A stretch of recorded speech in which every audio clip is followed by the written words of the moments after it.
これからテスラの自動運転を体験したいと思います。I'm gonna ask you a few questions before you drive. So Ryan, how long have you been driving Tesla? I've been driving this car for 5 years now. Almost 5 years, since 2019, the summer of 2019 when we got it. July 2019. Why did you buy Tesla? I bought a Tesla because I wanted to be the change I see in the world. I wanted to drive an electric car because I see that as the future of transportation, and have since, I don't know, I was 12 or 13 years old. So Ryan, you've been owning this car for 5 years. What is it that you like, after 5 years experiencing, driving Tesla? I had a Prius before this. And this by far is my favorite car after 5 years.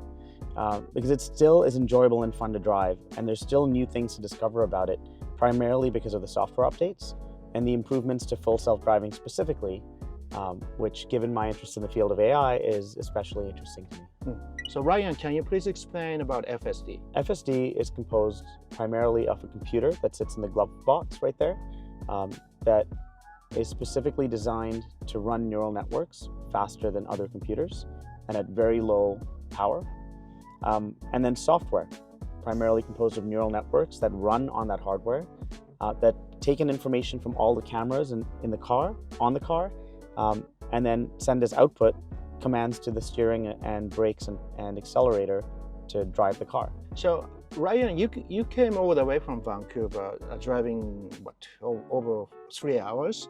Yeah. How much of your time is spent on a wheel? Almost none of my time was spent on the wheel. So Almost my none. hand was on the steering wheel because it has to be on the steering wheel. Right. So this is the version 12, right? Yes. And what was the big improvement from the previous version? So version 12 is the first time that the entire control stack is now running on the neural network as well. So just to break that down, previously in version 11, the neural network perceived the world, and then there was C++ code that took what it saw and made decisions about how to drive or what actions to take. And now that entire set of 300,000 lines of C++ code has been replaced by a neural network. So the neural network perceives the world, understands it, and then also takes action. And making this huge change from a hybrid traditional computer software and neural network to now an end-to-end neural network has enabled it to handle many previously difficult and challenging edge cases really well. Can you please start driving? Sure. Show us. Sure. So let's pick a destination. What would be funny or interesting or mimetic? Should I pick sushi? Should I pick the Space Needle? Let's go to the Space Needle. Now, you'll see a little icon appear here when I can turn self-driving on. So I've turned it on. From time to time, it'll flash blue, which means it wants me to put my hand on the steering wheel and just apply a gentle amount of pressure, just to let it know that I'm here and I'm paying attention. There's also a camera here in the cabin that's watching me and making sure that I'm paying attention to the road. So if I were to pull out my cell phone, for example, to start texting, it would flash blue and then turn off immediately. I mean, I want to know the difference between the 11 and 12. Sure. When I first got the car, it was only capable of full self-driving or autopilot on the highway, on freeways. On the highway only. Only on the freeways when there's no traffic signs. In a couple of years, there was the full self-driving beta that came out for city streets, where it was capable of dealing with city streets like this, but only going straight, really. It couldn't turn left or right. It could stop at a red light and it would go at a green light for many, many blocks.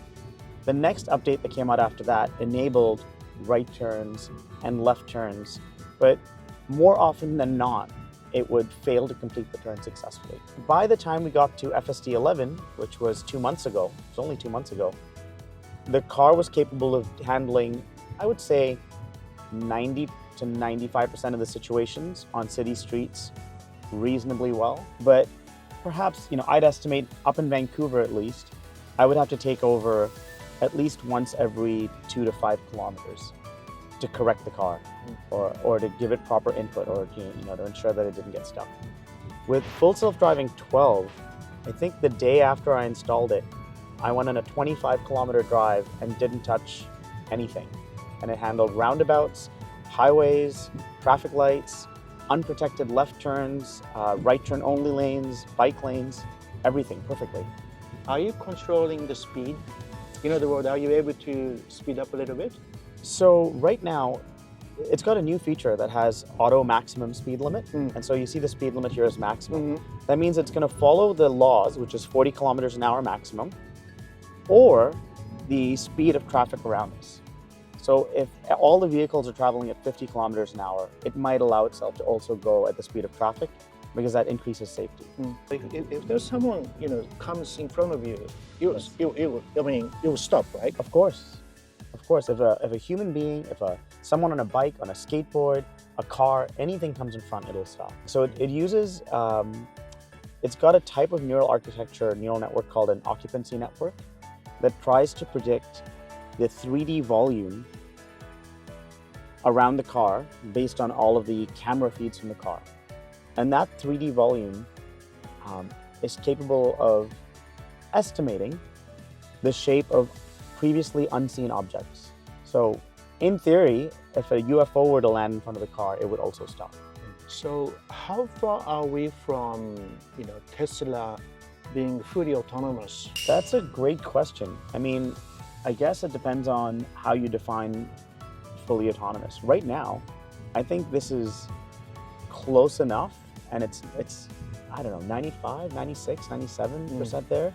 There's still a few edge cases. Such as? So every now and then it might come across an interesting intersection or road sign or something that's completely unusual and come to a stop. I'd say that right now I'm incredibly comfortable or quite confident that the probability of it injuring a human being is lower than the average driver in North America already. So it is already much safer than the average driver. But there are still times where if something quite strange happens, it won't be able to back up. So the car does not have the ability to reverse right now. So let's just say a tree fell on the road while it was driving. It would slam on the brakes and stop, but then it wouldn't do a 3-point turn to get out of to turn the car around. It would just stop and wait for you to take over. So that's what I mean by like edge cases where it still needs more training or more capabilities. And the ability to reverse is going to come with full self-driving with ASS, actually Smart Summon. And that should be coming in a few months, probably before the end of the year. So as you can see, it's brought us right to the Space Needle, including here past these valet cones. It handled that unprotected left turn really well. You're not touching. I'm not doing anything. And now so it says autopilot navigation complete. So you haven't had any experience that scares you? No, not anymore. I have before, but not with version 12. So Ryan, the data that you are driving, this data is being sent to Tesla for analysis? Some of it. Yes. Some of it? Yes. Okay, so what is some of it? I think when it encounters something unusual, or obviously it's dealt with this really well, it will upload that data. So this is being done on site, on edge? All of this is on edge. All of this is being done by a computer in that glove compartment right there. And it doesn't need any internet to do the exact same job. So, Elon Musk posted on his X that August 8, he's going to announce the Robotaxi, right? Yes. As an AI specialist, what do you expect personally? What do you think it's going to be? Well, there were screenshots of the Robotaxi app that were leaked recently. I think he's going to reveal the new platform. My assumption is that what was hypothesized to be Model 2 is now going to be the Robotaxi platform. I think they're calling it the Cyber Taxi is the name for it. Perhaps it's a new vehicle, there's speculations. So it's going to be a very inexpensive vehicle, likely very small. There's going to be updates probably to camera placement. So in the newest vehicles, so like the Cybertruck and the Tesla Model 3 Highland, there's a front bumper camera that has a 180-degree field of view. That is really good for full self-driving, especially when making unprotected left turns or edging into past stop signs with parked cars on the side in order to make a left or right turn. And I wish my car had that. It came out in 2019, it didn't. I think the Robotaxi will have that. I think they're going to show how easy it is to use an app to call a Robotaxi to get into the robotaxi, for it to drive you to a location, and for you to get out of the robotaxi. They'll probably demo that. If they get approval, so say in San Francisco, they might launch it in a specific geography. I think you're going to want to have the ability for teleoperators, so remote operators, to take control of the vehicle and take it out of a situation where the vehicle has stopped and can't proceed safely or is not sure how to proceed. There's still the probability that could happen. I'm not worried about safety. I think the vehicle will be a safe vehicle to get into. I'm just concerned about, like I said, things where it might need to reverse or do a 3-point turn or do something that is against the traffic laws, but is situationally required to get out of a thorny circumstance. So for them to come up with the robotaxi, do you think this version 12 not good enough, or do you think they'll be making some improvement over 12? They will, yeah. We need actually smart summon. So actually smart summon should come out. That I think is not a requirement for people for the reason people might think it is. It's going to help actually summon the vehicle from a parking lot to pick you up in front of your grocery store or whatever, but it also will enable the vehicle to do what it doesn't do right now, notably reverse. Right? The car doesn't autonomously reverse right now. It was reported that this weekend Elon Musk showed up in Beijing, meeting with the government officials, and tried to get approval to have their FSD available for the all the functions available to the Chinese. That will give them an edge over other EV makers in China. What do you think? I agree. Yeah, I don't believe, to my knowledge, there are not any other EV makers in China that are as close to cracking full self-driving or autopilot as Tesla is. I'm thinking they're great EV makers, but they're not AI company like Tesla. That's true. No, that's 100% true. I think so BYD or other Chinese competitors are making excellent, especially low-cost EVs. They arguably are winning the low-cost EV market, but they are not AI companies. Definitely not at the scale Tesla is at. I mean, Elon tweeted something out recently about Tesla investing $10 billion in computing hardware. You need a lot of computing hardware. So I've done some back of the envelope math on how much compute Tesla needed based on the information revealed at the last autonomy day and based on my knowledge working in the field and building machine learning systems. And Tesla needs about 100 petaflops of compute to process all of the data that it's available to them and the amount of data that is going to continue to stream in the future. What was it? 100 what? 100 petaflops. What the hell is 100 petaflops? So 100 petaflops is 100 quadrillion calculations per second. 100 quadrillion calculations per second. These are funny to drive past. Gas stations.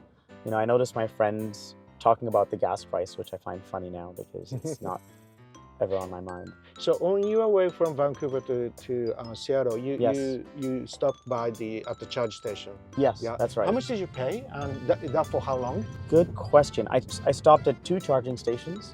The first one for 20 minutes, and the second one for about 10 minutes. As far as how much I paid, I don't remember. It's not something I think about anymore because it's so inexpensive. I mean, I maybe spend $20 a month on electricity. $20 a month? Maybe.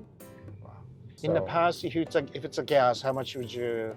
My wife has a hybrid electric Hyundai SUV, and I think she spends about $80 a month. And you're paying $20 yes. for similar distance. Yeah, so if I look at, where was the last charge? There's a way to check how much I spent on charging. Here you go. My last charge at Tuala Bay, Washington was $5.51. Does it show? I paid 29 cents per kilowatt hour. So I added about 19 kilowatt hours of energy. And this car, that's about 38% charge. So with this $5.50 yes. that you paid, how far can you drive? Probably about 150 kilometers, less, maybe 120 kilometers. Can we go back to the open space and I'm gonna stand in front of a car and see if it stops Okay. or run over me. Okay. Either. Okay. I won't. That would be fun video to It'll be fun. Yeah, I'm very confident I won't. And I'll obviously slam on the brakes, but that's one thing I'm not worried about. It's made this mistake in Vancouver as well, going in the left turn lane or right turn lane specifically. So that data will be sent to to Tesla. Well, what happened there is I should have hit the brakes, turned it off, and corrected it, but I didn't correct it. Whenever I correct autopilot, so I take over, it notices like, okay, clearly the human being wanted something different than what I was doing. So let me record this, or let me note this. Because I didn't do that there, that data is likely not going to go to Tesla. I see. We're going to go to the parking lot, right? Yeah. I think one thing people will need to adjust to is that robotaxis will likely take longer than human taxis because robotaxis will err on the side of being safe. So now, come to a stop. It already sees Hutch, you can see it there. Okay. So I'm going to turn it on. I can make this bigger.